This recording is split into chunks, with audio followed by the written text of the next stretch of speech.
इथे मी एक बाउल घेतलाय। या बाउल मध्ये आपण हे कटोली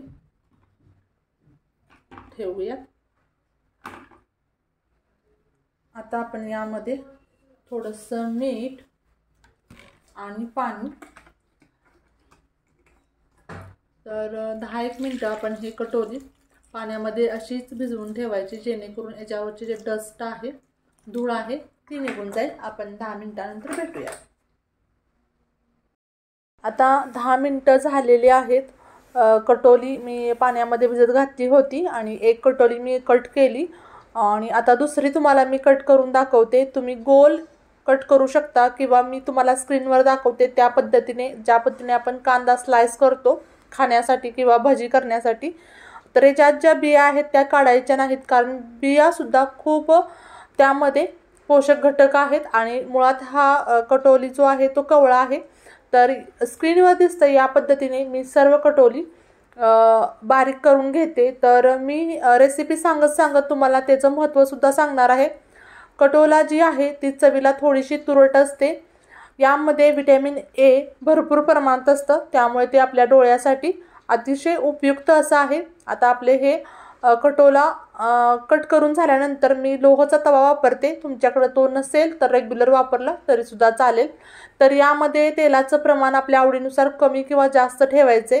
तर मी थोडंसं अर्धा चमचाभर तेल घातलं यामध्ये आणि आत्ताच हिंग नाही घालायचं, हिंग आपण नंतर घालणार आहोत। तर ही जी भाजी आपण कट करून घेतलेली आहे ती आधी तव्यामध्ये 2 ते 3 मिनिटं मंद गॅसवरती थोडंसं मीठ घालून, म्हणजे चवीपुरतं मीठ घालून परतून घ्यायचे।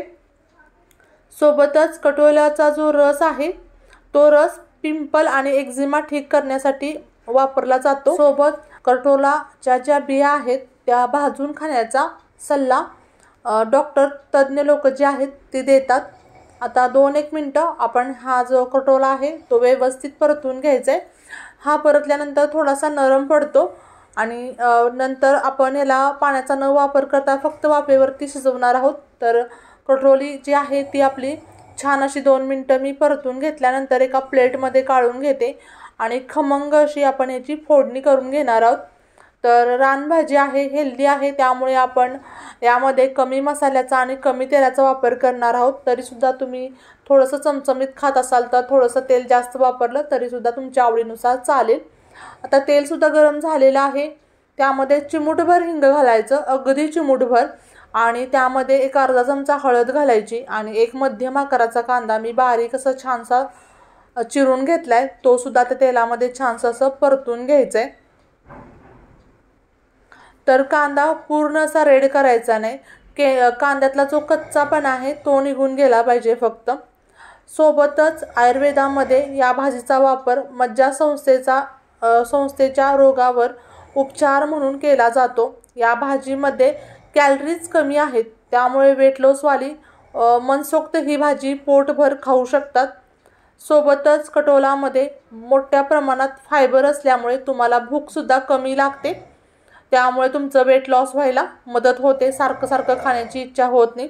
आता यामध्ये आणखी आपण थोडेसे मसाला ॲड करणार आहोत। त्यामध्ये लाल तिखट 1 चमचा, बिडगी मिरची पावडर, धने पावडर आणि गरम मसाला हा अर्धा चमचा वापरायचा आहे। आणि बिडगी मिरची पावडर ही फक्त मी कलर छान येण्यासाठी वापरलेले आहे आणि जो कांदा लसूण मसाला असतो तो मी 1 चमचा वापरलेला आहे। आता हे पुन्हा सर्व व्यवस्थित मिक्स करून घ्यायचं आणि भाजीवरती आपण एक झाकण ठेवायचं। 1-2 मिनिटं आपण ही भाजी मंद गॅसवरती छान अशी वाफ काढून घ्यायची, म्हणजे भाजी आतल्यात वाफेवरती शिजते। सोबतच ही भाजी खाल्ल्याने बद्धकोष्ठीचा ज्यांना त्रास आहे, पोटाचा ज्यांना त्रास आहे, त्यांचा त्रास सुद्धा हा कमी होतो। 2-2 मिनिटांनी ही भाजी हलवत राहायची आहे, जेणेकरून आपली भाजी खाली करपू नये। आता ही आपली भाजी सर्व व्यवस्थित मिक्स करून घ्यायचं।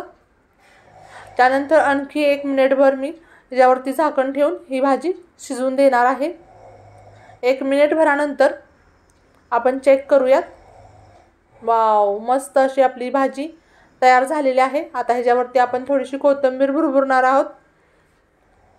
मी आधी सर्व भाजी व्यवस्थित मिक्स करून घेते आता ही भाजी शिजली आहे का नाही तुम्हाला मी दाखवते।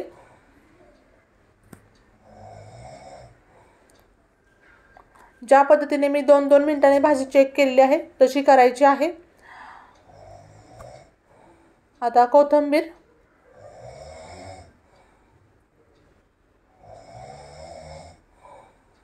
पुन्हा एकदा मी मिक्स करून घेते।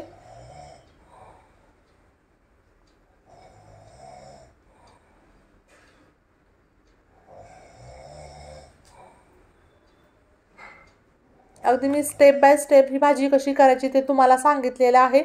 स्वच्छ कशी करायची ते सुद्धा मी तुम्हाला सांगितलेलं आहे। आता मी तुम्हाला चेक करून दाखवते किती छान शिजले बघा। हातामध्ये एकदम अशी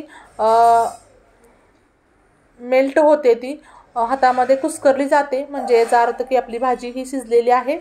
गरमागरम भाकरी सोबत कांदा किंवा शेंगदाण्याची चटणी मस्त। या मान्सूनमध्ये तुम्ही करटोलाची भाजी करून बघा, माझ्या पद्धतीने करून बघा। आणि जर का प्रत्येक भागात वेगवेगळ्या प्रकारच्या रानभाज्या येतात, त्याचा तुमच्या आहारामध्ये समावेश करा। तुमच्या मुलांना सुद्धा त्या खाऊ घाला आणि या मान्सूनमध्ये हेल्दी आणि मस्त रहा। Bye bye.